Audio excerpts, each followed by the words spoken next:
Hello mga kasis and bros! Welcome back again sa aming channel. And today's video, gagawa tayo ng flower bouquet. So, kumuha ako ng A4 paper. Any color you desired, gagawa tayo muna ng bulaklak. So, hinati ko sa gitna, tapos tinupi ko siya na parang triangle para ma-achieve natin yung perfect na square.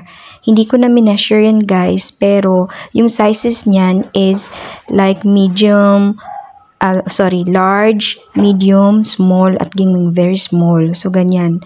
So, tapos, gagawa na tayo ng flowers. Tinupi-tupi ko lang. Tapos, pinorma ko siyang curve para makabuo tayo ng perfect na petals. So, ayan na guys. Nakabuo na tayo ng isang flower.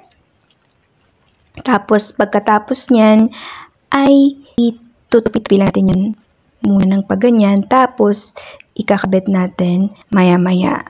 Guys, pasensya na kayo sa video ko.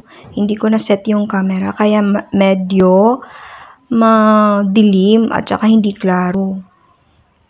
So, ayan, nasa pagkakataon na yan, naka-form na tayo ng isang flower. So, ngayon, gagawa na naman tayo ng kanyang at saka yung kanyang leaves.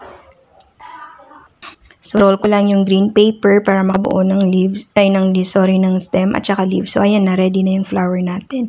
So, ngayon, kumuha naman ako ng ibang kulay ng papel na pa-triangle yung size. Tapos, ginawa ko siyang paro. Tapos, nilagyan ko lang ng glue. Pagkatapos niyan, saka ko na nila yung mga chocolates. So, nasa inyo kung anong gusto nyong ilagay dyan. Pwede rin yung mga... Kasi para to sa teachers eh. So, pwede rin mga ballpen, glue, ganyan. Kung anong gusto nyo. Ito maliit lang. Tapos, gumawa ako ng circle. Tapos, nilagyan ko ng hati. So, ganyan. Pinatungan ko lang siya ng crepe paper na blue. Tapos, ribbon. At ready na yung ating flower bouquet. So, ayan na guys. Napakasimple lang. So, kahit hindi man gaano expensive yung gift natin sa teacher. So, ma-appreciate na nila yan.